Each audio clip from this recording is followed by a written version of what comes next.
Good morning, everyone. Today we are going to start a new chapter. The name of the chapter is Consumer Protection, and the topics will be the meaning, its importance, and we'll study about the Consumer Protection Act 1986. Okay, my name is Khadija Anwar. This consumer protection, we all know who are consumers. Okay, the person in the market who buys the product. Okay, and for its own use, for they are the king of the market. Okay, and if the consumer is removed from the market, nothing can. The market, it is the basis of the market.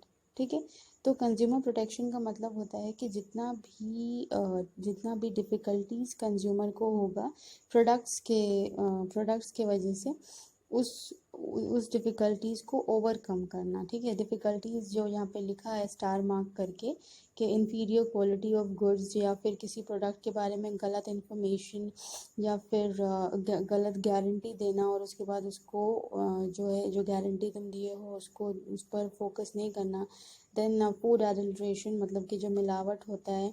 And then 20 grams लिख के 15 grams देना, and बाकी का 5 ग्राम जो कि chips के packet में, mostly for example chips के पैकेट में होता है। ठीक है, या कोई भारी किसी बॉक्स में तुम्हारा प्रोडक्ट डाल दिया जाए तो आधा वेट जो है उस बॉक्स का हो जाएगा। ये इसके वजह से शॉर्ट मेजर हो जाता है, जिसको हम लोग लेस वेट भी बोलते हैं। ठीक है, तो ये सारा डिफ़िकल्टीज जो कंज्यूमर है वो मार्केट में फेस करता है। तो इन डिफ़िकल्टीज़ को ओवरकम करने के लिए और कस्टमर्स का यही परेशानी सबका देखभाल करने के लिए कंज्यूमर प्रोटेक्शन इन इंडिया शुरू किया गया, या इन डिफरेंट प्लेसेस ऑल्सो शुरू किया गया।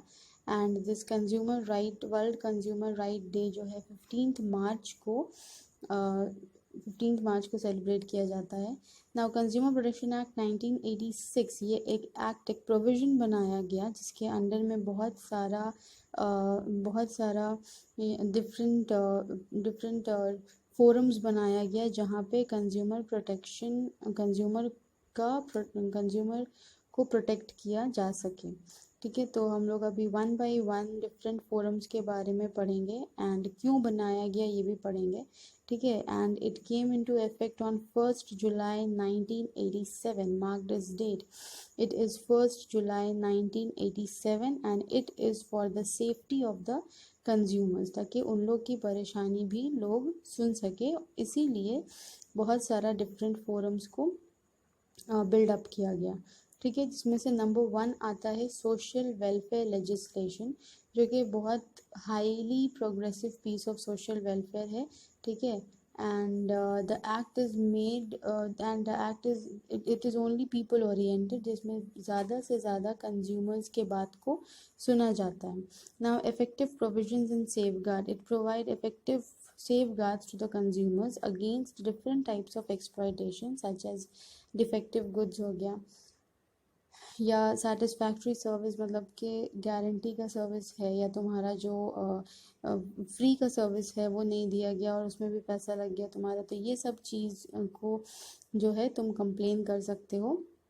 इफेक्टिव प्रोविजंस इन सेफगार्ड मतलब ये होता है। ठीक है, and there are several unfair trade practices जो कि चल रहा होता है मार्केट में, जो कि गलत होता है। ठीक है, जिसमें तुमसे गलत पैसा लिया जाता है या गलत सामान दिया जाता है, उसके बारे में भी तुम कंप्लेन रेज कर सकते हो। बिकॉज इंडिया में कंज्यूमर प्रोटेक्शन एक्ट 1986 को फॉलो किया जाता है, और अभी एक बहुत सारा अलग अलग एक्ट भी आया सिर्फ और सिर्फ कंज्यूमर्स के लिए, क्योंकि इन द एंड ये सोचा जाता है कि कंज्यूमर्स को किसी भी तरह का कोई तकलीफ नहीं होना चाहिए। Okay, so this is the two salient features of Consumer Protection Act 1986. Total is there are 10 features of this act, and this question is very important, जो कि बस 1 लाइन का क्वेश्चन रहता है, explain briefly about the consumer protection act 1986, जिसमें आपको consumer protection क्या होता है, ये एक्ट कब बना, क्यों बना, ये लिखना होता है, एंड इसका जो फीचर्स है वो नोट डाउन करना होता है। ठीक है, तो अगर हम शॉर्ट फॉर्म में बोले तो I have given you the answer to this question. Okay, Now moving on, the third one, that is special. There, yes, there are special consumer court or forums which are built up, ठीक है, uh, to clear the difficulties of the consumer, ठीक है. तो ये 3 tier consumer grievance redressal machinery है, 3 tier में बनाया गया, ठीक है. नंबर 1 है डिस्ट्रिक्ट फोरम. ना डिस्ट्रिक्ट फोरम जो होता है वो वही डिस्प्यूट देखता है जो कि 1 करोड़ तक का हो. नेक्स्ट आता है स्टेट कॉमी या स्टेट फोरम जो होता है वो सॉरी यहाँ पे स्टेट फोरम होगा, okay. More than 1 crore and up to 10 crore, मतलब कि जो डिस्प्यूट होगा वो मोर देन 1 करोड़ का होगा या 10 करोड़ तक का होगा, उससे ज़्यादा का नहीं होगा. और जो नेशनल कमीशन होता है जो कि एपेक्स लेवल में होता है, जो कि हाईएस्ट लेवल में होता है, वो 10 करोड़ 10 करोड़ के ऊपर का डिस्प्यूट जो होगा, मतलब कि 10 करोड़ के ऊपर का प्रोडक्ट या सर्विस जो होगा उस पर ध्यान देगा. Now number 4 is simple speedy and inexpensive redressal machinery. So this act यहाँ पे ये भी होता है सिंपल स्पीडी एंड इनएक्सपेंसिव, जो कि डिफेक्टिव गुड्स को deficient services and unfair restrictive trade practices को देखा जाता है. एंड वन मोर थिंग कि इस redressal machinery में you don't have to pay, okay. now the fifth one is covers the all goods and services. का एक और फीचर ये रहा हमेशा कि जो कंज्यूमर प्रोटेक्शन एक्ट 1986 है वो हर प्रोडक्ट को, हर सर्विस को, सारे गुड्स को देख रहा है, वेदर इट इज़ पब्लिक और प्राइवेट और कोऑपरेटिव. और किसी एक्ट के अंडर भी अगर आता है तो हर एक गुड्स एंड सर्विसेज को कवर किया द कंज्यूमर प्रोटेक्शन एक्ट 1986. और इसका क्या फीचर था कि ये simple speedy and inexpensive redressal machinery था, सोशल वेलफेयर के लिए था, सेफगार्ड किया, कंज्यूमर कोड्स को भी बिल्डअप किया. So we have studied about the first 5 features of the Consumer Protection Act 1986. Now the sixth one is the time limit. Okay, so time frame को भी बहुत ध्यान दिया कि कंज्यूमर अपना ग्रीवेंसेस बता के जा चुका है एंड उसका जो बता के जा चुका है, लेकिन उसका जो प्रॉब्लम है वो सॉल्व नहीं हुआ. तो कंज्यूमर प्रोटेक्शन एक्ट 1986 इस बात पे भी ध्यान दिया कि टाइम लिमिट को भी मेंटेन करके चला जाए. Now the seventh one is class action. Okay, बहुत सारा कंज्यूमर्स 10 कंज्यूमर ऐसा हुआ जिसको सामान जो है वो ज़्यादा का पैसा दिया, मिला उसको कम, तो ऐसे और भी लोग होंगे. तो ये क्लास एक्शन जो होता है वो एक ग्रुप के ग्रीवेंसेस को संभालता है जिसका एक कॉमन इंटरेस्ट है, ठीक है, जिसके साथ एक ही चीज़ हुआ है. Check on unfair practices. Yes, consumer protection act 1986 market में जाके ये भी चेक करता है कि कोई फ्रॉड तो नहीं कर रहा है, कोई गलत प्रैक्टिसेस तो नहीं कर रहा है. So this act covers complaints relating to unfair and restrictive trade practices. A consumer can directly protest against food adulteration, short weighing and overcharging directly to the district forum. Okay, food adulteration मतलब होता है मिलावट. तो तुम लोगों के लिए district forum बनाया गया है जो कि हर एक डिस्ट्रिक्ट में बनाया गया है, and you can easily convey your grievances to those forums so that it can take the so that it can take the change in you, so that it can look after your grievances as soon as possible. Now the ninth one is price.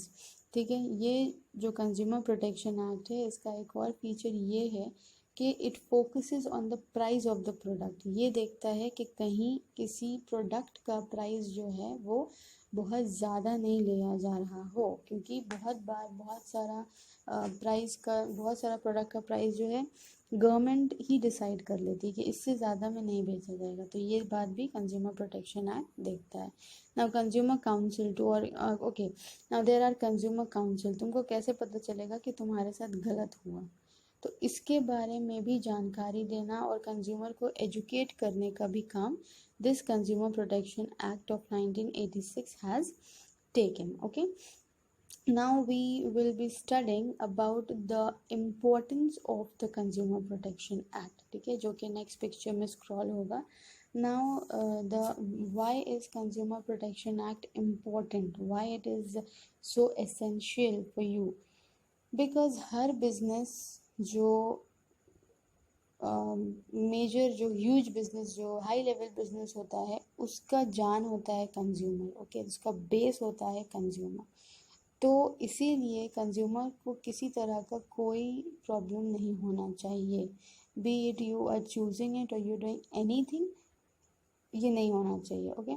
So the importance of consumer protection are, number 1,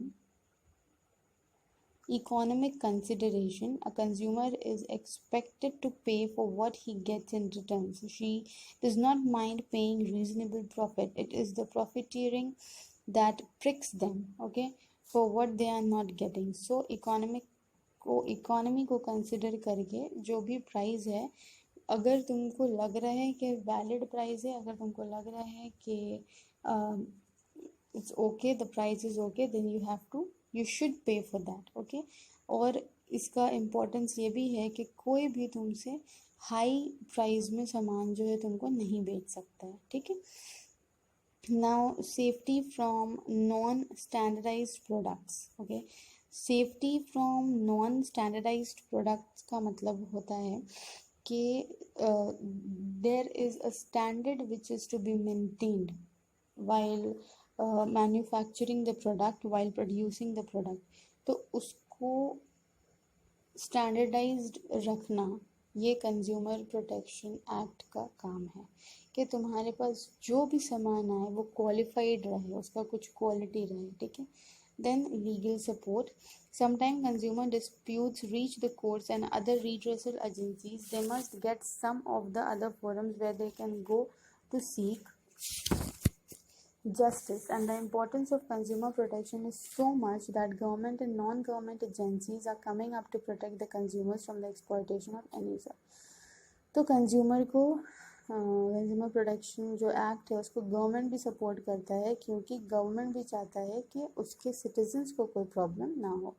tension free atmosphere रहता है, क्योंकि consumer के साथ कुछ भी गलत हो, कुछ भी, तो they can speak for the difficulties they are facing, okay. Then there are some political commitment. There are leaders who committed to look after the interest of the consumers, okay. तो ये पॉलिटिकल कमिटमेंट होता है। अब कोई भी politician आगे बोल दे कि हम रिलेटेड टू ग्रेन्स हो गया कि इतना में, इससे ज़्यादा में नहीं बिकेगा, ठीक है। तो ये पॉलिटिकली कमिट कर दिया गया सिटीजन्स को। तो कंज्यूमर प्रोटेक्शन एक्ट ये भी देखता है कि वो अपने बात पे रहे और किसी भी कंज्यूमर को गलत बात नहीं बोला जाए कि वो गलत सुन ले, झूठ सुन ले, अट्रैक्ट हो जाए, सामान खरीद ले और उसके फ़ायदे में ही नहीं हो, ठीक है। Sorry. Now there are compensation of inconveniences, which means there are foul smell of factory chemicals, noise of machines in vehicles, polluted air, become smoke emitting from chimneys, vehicles cannot be completely controlled. People have to bear all these things, and it is not the responsibility of the concerned units to look after the interest or the sufferers. Some such units do not own the responsibility of such inconveniences. तो ये भी देखता है consumer protection act कि उसके किसी भी factory के वजह से उसके सिटीजन्स को प्रॉब्लम नहीं है। अगर हो रहा है तो आपको रेसिडेंशियल एरिया में फैक्ट्री को नहीं रखना है, okay. Now next one is the customer is the purpose of the business. कोई भी बिजनेस स्टार्ट जब किया जाता है वो सिर्फ और सिर्फ कस्टमर्स ही के लिए होता है। Now then there are public support, okay. Now business cannot exist in isolation. It needs the support of banks, financial institutions, government employees, customers. The businessman can get best support from all the parties only when it does not exploit the customers, ठीक है। तो जब कोई भी businessman customers को झूठ नहीं बोलेगा, उसके साथ फ्रॉड नहीं करेगा, तो उसके साथ पब्लिक भी उसको सपोर्ट करेगा, क्योंकि सिर्फ एक के साथ गलती हुआ, अगर सबके साथ होता है इसका मतलब कि वो बिजनेसमैन ही गलत है। लेकिन अगर किसी एक के साथ होगा then the public will also support. And then there is principle of trusteeship, which is a business to earn profit by utilizing the resources of society, but businessmen are not the owners of the resources, so they are merely the trustees of resources provided to them by society. So they must use these resources for the benefits of the members of the society, and customer is the key member of the society, okay. So this is the principle of trusteeship के इसके वजह से लोग आराम से trust कर पाते हैं, ठीक है। बिकॉज दे नो कि अगर कुछ गलत होगा तो I can take the help of the consumer protection act.